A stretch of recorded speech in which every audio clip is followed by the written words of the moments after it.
What's going on, world? And welcome to Clearing the Wreckage Podcast. It's the voice and your host, Kareem A. Rashid. And once again, I don't know what you got going on.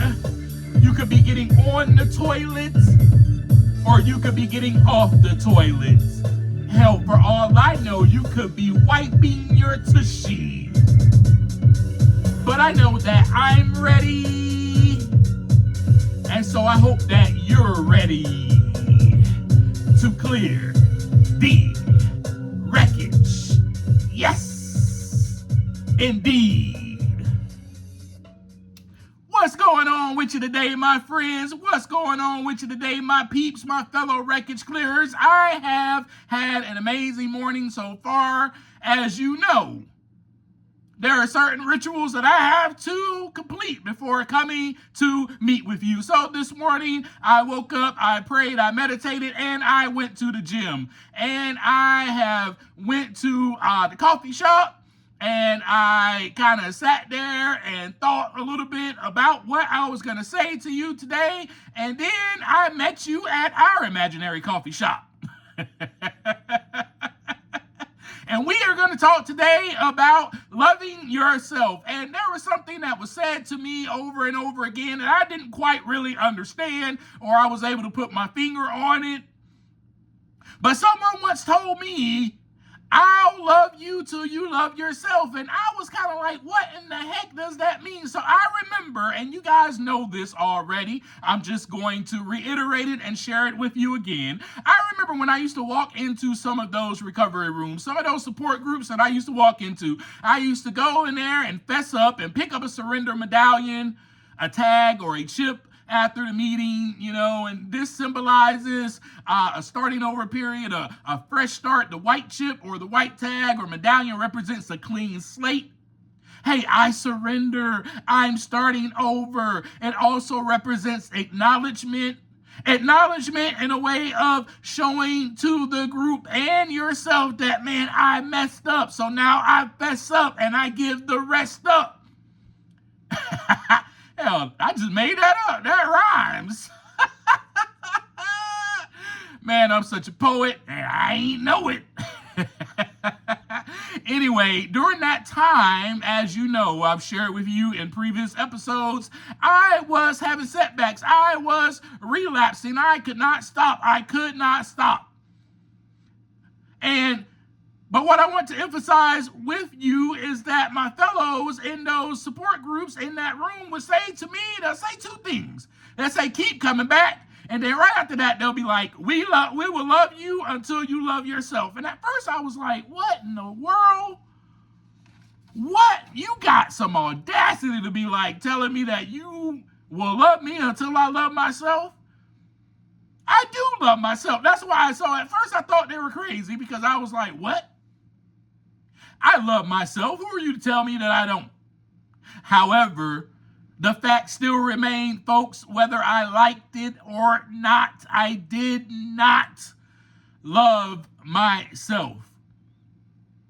So the first question I ask you is, do you love yourself? And naturally, your natural response would be, yeah, Kareem, of course I love myself.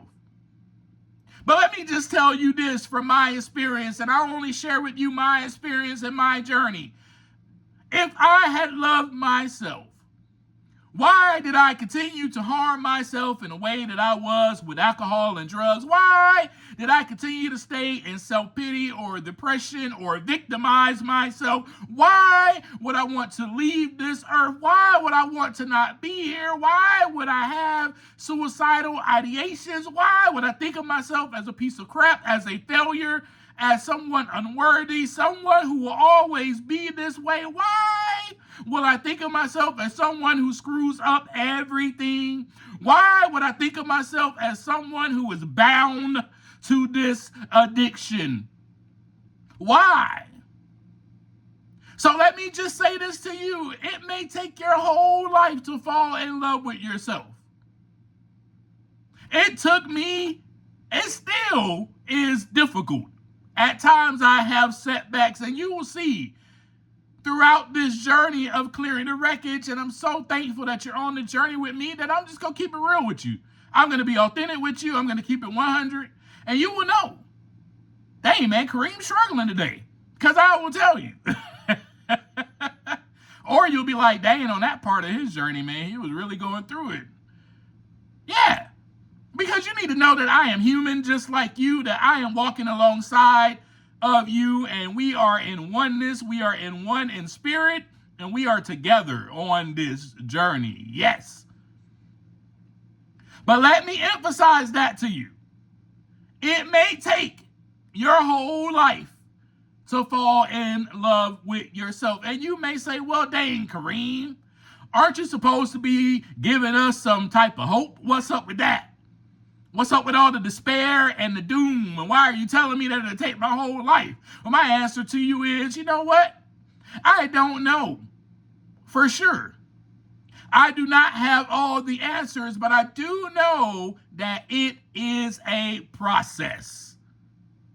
I do know that for sure. I do know that you cannot think yourself into something that takes action. Love is a verb. Love is an action, from my experience at least. And yes, love is also a noun. Yes, love is also that gooey, good, gushy feeling. Oh, I love you. Love is also that tingling sensation that you get filling up your body, down your spine. That may be love too. Love is all of those things, right?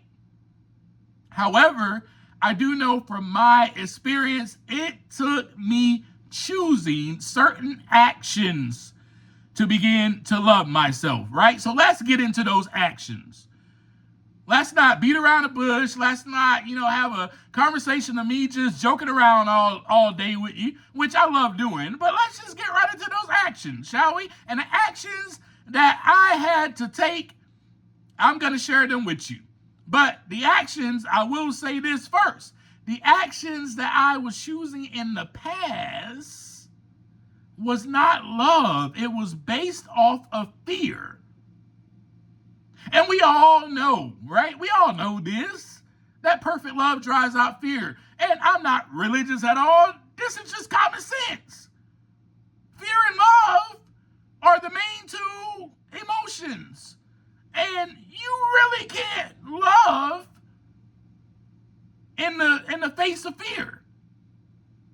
I don't know if that made sense, but you really can't have love and fear. They can't really coincide with one another. So loving yourself is a daily conscious choice to nurture your own well-being, your own growth, your happiness. And it requires patience and self-compassion to be able to shift, right? To shift from that pattern of self-criticism to one of self-acceptance. All I did was criticize myself. I will always be like this. I will always fail. I will never amount to nothing. I am nothing. I am full of crap. I am a piece of crap. That is how I thought of myself. And I also was definitely looking for love in all the wrong places. Alcohol, sex, drugs, relationships. And wait, let me say that just a little bit differently, because I don't want to be misheard or mistaken, because you're probably like, wait, you can find love in relationships. Of course. You can find love in relationships. What I meant was the love for yourself. Cannot find that externally is what I mean. Externally, it will always be fading. It will always be just a glimpse of happiness. It will always be something that is temporary. Yes, because that love for yourself will have to come from deep within. And if you're like me, the only love I knew was the love that I was looking for. And that is us as humans, right? So the only love that we know, what we think is love, our perception of love, so to speak, is what we look for. And so with that, I had to unlearn things and or, as I would say, clear the wreckage. But first, and most importantly, as you know, I have to look inside first. So I want you to ask, so I want you to ask yourself this question now. Do I love myself? I mean, I had to get real with myself. Remember when I told you how I shared some things with my mentor, and then his response to me, he said, well, Kareem, it seems to me that the person you resent the most is yourself. And folks, that was facts. I mean, that was facts. It was something I did not want to hear, but that was facts. I mean, he told me straight up. I hear all of this, but it just sounds to me that the main person that you hate is yourself. And that was so true. The main person I hated and I was disgusted with was me, myself, and I. Man. And so this process of loving myself or loving ourselves, because we are one in this, means we must unlearn the habit of being our own worst critic. And we must dismantle those deeply ingrained negative self-belief. The work involves identifying the inner critic screaming at you and consciously replacing it with the compassionate voice. Now, here's the deal. Some of us have just this voice in our head that just condemns us all day. And that is the voice that I had in my head. Oh, you'll never get it right. You're Mr. Can't Get Right. You'll never be able to get this right. You'll always keep doing the same thing over and over. All you do is make mistakes. Boy, you suck. These are the voices I used to hear.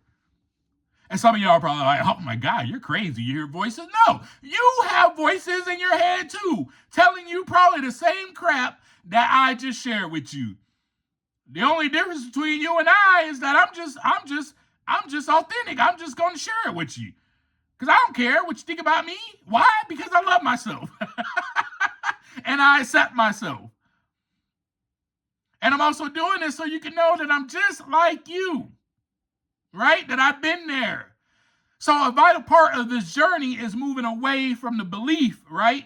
From the belief that I must be perfect to be worthy of love.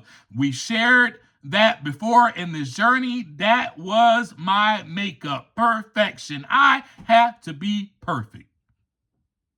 So how many of us, right, grew up in a household where you felt like you had to be perfect? I'm raising my hand if you can see me on YouTube. When you make a mistake, you were punished or chastised. Did you live in that type of household? See, I had to learn to accept myself also unconditionally in the present moment, including my flaws, my mistakes, and vulnerabilities. That, my friends, is true self-love. That is what self-love involves. When I make a mistake, I am to not condemn myself. Oh man, there you go again. Doing the same thing. Oh, I dropped something. Oh, you're so clumsy. No, it's okay. You dropped it. Just pick it up. Put it back where it belongs. All good. Move on. You're allowed to make mistakes, Kareem. You are human. That's compassion toward yourself. So why don't you right now, I want you to tell yourself, hey, I am allowed to make a mistake because I am human. I am allowed to make a mistake because I am human. Tell yourself that right now while you're listening to this episode, while we're having this conversation. And so the work involved me recognizing my worth. You have to recognize your worth as a birthright. That's what the work involved for me. Recognizing my worth as a birthright. Something that can never be extinguished. It can never go away. It can't be added to or subtracted to based on performance. I am here not to perform. I am not part of the circus show. Seriously. Like, I am not getting on the trapeze. I am not trying to fly from trapeze to trapeze. I'm not that person. I am not here to perform. I am here to be. And when I started realizing that, that is the work that involves that, man, I'm here to be, and I'm here to be myself. And me being me is enough.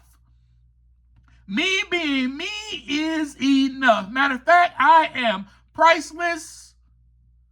There is no price you can put on me. There is nothing you can say to me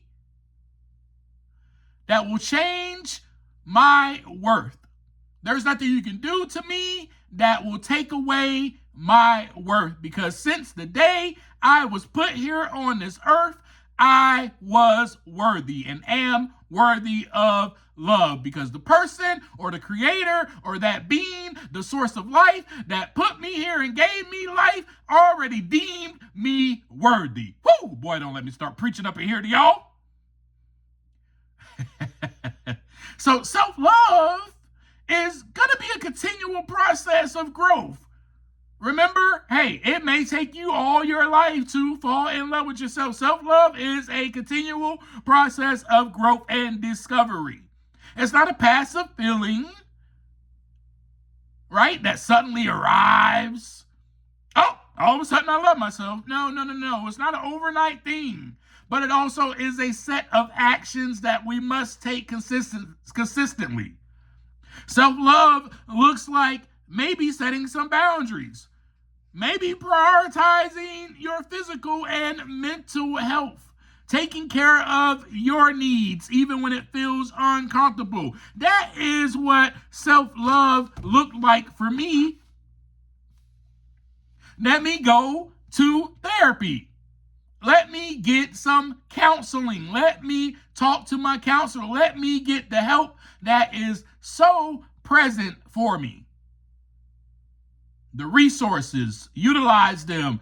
Let me take my medication that was prescribed to me by my psychiatrist to help me think straight, for all my chemicals to flow right in my brain. That is self-love. Now, because it is a process, loving yourself, you will have ups and downs. There will be days where you may feel confident, and there may be days where that doubt resurfaces, or that fear resurfaces, that shame, that guilt, all those things that I have dealt with all my life will come back up. But a key part of this process for me, well, and for you, because we're doing this together, right? But for me, it was not allowing myself to fall into the self-pity or to wallow in a big puddle of shame, right? When I made a mistake, instead, I had to use that self-compassion. Hey, Kareem, it's just a mistake. It's just no big deal. I had to treat myself with some kindness. The same kindness that I will offer a friend. And that's the same kindness that I will offer a friend. If a friend makes a mistake, I'll be like, it's all good. That's what I might say. It's all good. Don't worry about it. So why would I tell myself, oh man, you're such an idiot. You're so stupid. Oh, you're so clumsy. Would I say that to a friend? Would I tell that person, oh man, yeah, you just keep doing the same thing over and over. You're such an idiot. Would I actually say that to them? Probably not. So therefore, self-love is about being self-compassionate to yourself, showing the same kindness that you would show your friend. And it's crazy how we will quickly speak kindly to a friend, but speak harshly to ourselves. That was me, folks. So loving yourself is simply the process of self-discovery. Because you cannot love yourself if you do not know yourself. And that is one of the things that I begin to realize, that, man, they are right. I don't love myself because I don't know who I am. I got to learn who I am By coming into these rooms, coming into those support groups, I will learn more about who I am. By going to therapy, I will learn more about who I am. By doing these things to help myself, benefit myself, I'll learn more about who I am. And then I will begin to grow in love with myself. Loving yourself involves uncovering your own passions, your own needs, your own values. So let me ask you, what are your passions? What are your needs? What are your values? Do you even know? What are yours? Not your parents' values, not society's values, not your parents' needs, not your boyfriend needs, not your girlfriend's needs, not your husband's needs, not your wife's needs, not your partner's needs. What are your needs? What are your passions? This is where I had to dig deep. And I discovered a passion. I discovered that writing was my passion. I discovered also it's not just a passion. Oh my gosh, this is a gift. Wow. This is such a gift that was given to me to be utilized to not only help myself, but help other people. When I write, it is a form of therapy for me. When I'm writing, I'm actually literally writing down the things that I need to tell myself so that I can change and walk away and be different and be transformed. That is a gift. And I finally came to that realization. So during this time of my journey, as I told you, I was writing a book. And the cool thing about it is that wasn't even going to turn into a book. I'm just going to tell you the story real quick. My first book was never going to turn into a book. But because I was learning about myself, I was discovering myself, I was discovering that, wait, this is a passion, this is a gift, I turned it into a book. I was just writing down my thoughts and my feelings and how I felt about my experiences. And a friend of mine was like, hey, have you thought about turning this into a book? And I was like, no, I'm just writing. I'm just writing how I feel. And she told me to think about it. She told me to actually pray about it. And I did. And that's when I received the confirmation that this is a gift. This is a passion of mine. And now I'm writing my fourth book. By the way, I'm going to plug that real quick. Broken Just Like Twigs is the first book that I ever wrote. You can get it on audiobook. You can get it on Amazon, anywhere that you get books. Besides, it's online, online. It is not in the stores. But you can definitely get it online anywhere where you do your online shopping and on audiobook, on Audible. Yes. And I got that book published.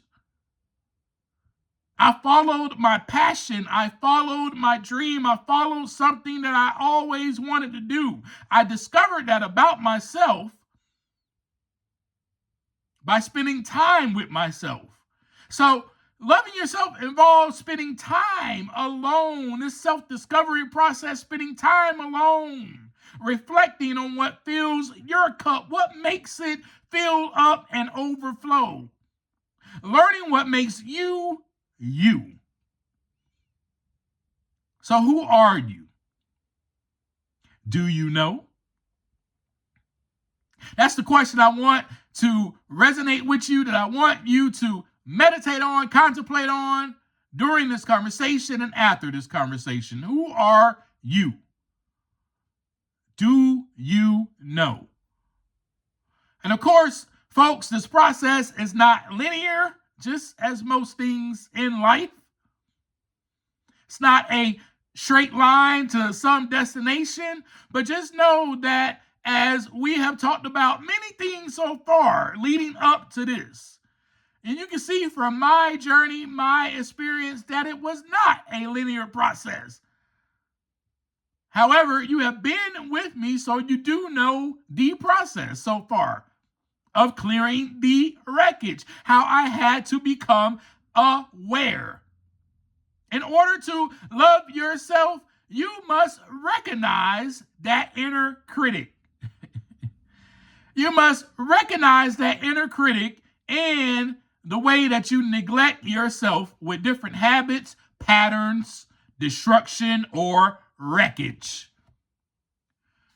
I became aware that mine was my addiction. My addiction to sex, my addiction to drugs, my addiction to alcohol. These are the disruptive behaviors and patterns that just keep me from loving myself. I had to begin to appreciate my inherent value, seeing myself with the right eyes, as I would like to say it. You've heard me say that before. Seeing myself with the right eyes. Man, I am inherently good. See, some of us see ourselves as inherently bad. That's how I used to see myself. Inherently bad. I am a bad seed. I am cursed. Why in the hell am I here on this earth to just continue to fail? I am a bad person. To continue to commit evil, I am evil. I saw myself in that way. Nobody, you're not that way. You are inherently good. Do you see yourself as inherently good? Do you see yourself as worthy of love? So I had to accept myself, folks. I had to accept my flaws, my setbacks, and my imperfections, and I had to actively protect my energy. Actively honor my needs. That meant for me, people, places, and things that sent me on a destructive frequency, that sent me wrecking things up, that kept me in my wreckage, had to be removed. I had to go inside, take some time to look and remove and clear the wreckage. People, places, and things were part of my wreckage. Alcohol, sex, drugs, relationships, part of my wreckage. The toxicity of those things, I should say. The habitual act of those things. The addiction of those things. Because people, places, and things in and of itself are not disruptive. You catch my drift? So, folks, in this process, it was about clicking my heels 3 times, and returning home. Like Dorothy in The Wizard of Oz. This is what this process is about, self-love. Clicking your heels 3 times and returning home, just like Dorothy in The Wizard of Oz. And if you haven't seen that movie, I suggest that you go watch it, because Dorothy was searching. Truly, she was searching for herself, and that movie is filled with subliminal messages and lessons, if you are wise enough to catch the lessons and the messages. But I'm emphasizing this message to you. This was a message that was clearly in there. Dorothy went on a journey. She left home. The wreckage had to come. And if you've been listening to me and going through my story with me, you'll see that me and Dorothy, we shared the same experiences. Her wreckage was in the form of a tornado, coming and destroying the house and lifting her up and taking her on a journey. A journey that she was unfamiliar with. This land of Oz, where she continued to wander. And she was searching for herself. She found a couple of friends that didn't know themselves either. They did not love themselves. There was a void. There was a whole void. There was this hole in their heart they were all looking for. And, the good witch told Dorothy long time ago, when you want to return back home, just click your heels 3 times. But in her journey, in her wandering, in her searching, she forgot all of that. Because she was searching for something to fulfill her outside of herself that she could not receive. Oh boy, I'm about to start preaching up in here. And she was led by so many different destructive things, so many people. She was seeking that validation from all of these things outside of herself.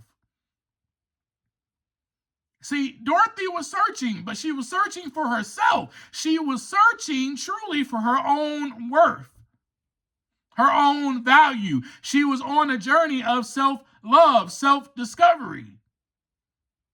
But when she finally discovered that and she became aware of it all, she remembered and clicked her heels 3 times and returned home. I'm not going to get too deep with you about the word remember, but you just saw and heard how I broke that down. I want you to just think about that for yourself. And one of these days, on one of our conversations, I will break that word down for you completely. But she remembered that the good witch said, hey, just click your heels 3 times and you can return home. And so she did that, and she returned home, and home was herself. Home was her loving herself. Home is where we are returning to, my friends. Don't let me get too deep with you. See, they have taught you that you are returning home. You got to do this. You got to perform this. You got to be perfect. You got to do this. Make sure you're not doing that, or else you will not be able to return home. You can return home. Just click your heels 3 times and you're home, doggone it. You're going to have to unlearn those conditioning, limited beliefs that were put upon you by this society. You're going to have to unlearn those things that were put upon you by religion. You have to unlearn that. Because truthfully, home is loving yourself. And loving yourself is kind of like a rebuilding project. Returning home to yourself. Going away and returning home to yourself. And recognizing that you are enough as you are right now. And folks, that is what I'm going to leave you with today. You are enough as you are right now. Love yourself enough to take the time to look inside so that the wreckage can begin to clear. And that is how I always leave you. Take the time to look inside as the wreckage will clear. Once you do that, the wreckage will begin to clear. You'll begin to discover yourself. You'll begin to peel back these layers. You'll begin to know your passions. You'll begin to know your values. You may need to even create some. You may lost your values in a relationship. You may need to go back and recreate some. You may need to click your heels 3 times, however many times you have to in life, to return home. I love you guys so much. And I want to leave you with this, as I always do. Take some time to look inside so that the wreckage can begin to clear. Peace.